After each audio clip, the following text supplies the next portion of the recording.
വഴി പോകേണ്ട വഴി അവർ കാണിച്ചു അപ്പൊ വഴി നമ്മുടെ കൂടെ ഉണ്ടാവുന്നതാണ്.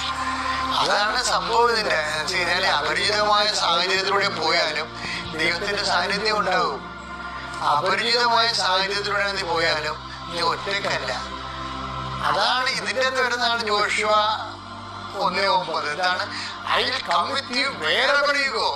അത് ഇതാണ് കരണ്ടാണ്. ഇത് കഴിഞ്ഞാൽ നീ വഴി എതിർക്കുമ്പോഴേ പോയിട്ടില്ല. നീ എവിടെ പോയാലും അപരിചിതമായ വഴിയിലൂടെ ആയാലും ഞാൻ നിന്റെ കൂടെ ഉണ്ടാവും. ഇതിനേക്കാൾ അക്ഷരസ് ആർക്ക് വേണം? വിശ്വാസം നമുക്ക് ഇതുപോലുള്ള ദൈവത്തിന്റെ വാഗ്ദാനങ്ങളാണ് നമ്മുടെ ആസ്തി എന്ന് പറയുന്നത്. ഇതിനെ കൂടെ വായിക്കാവുന്ന ഒരു വചനമാണ് ശരിക്കും പറഞ്ഞാൽ 32:8 സങ്കീർത്തനം. എന്താണ്? നീ നടക്കേണ്ട വഴി നിന്റെ മുഖത്ത് നോക്കി എന്നെ ഉപദേശിക്കും. പേഴ്സണൽ ബന്ധമല്ല, മുഖത്ത് നോക്കണ ആരാണ്?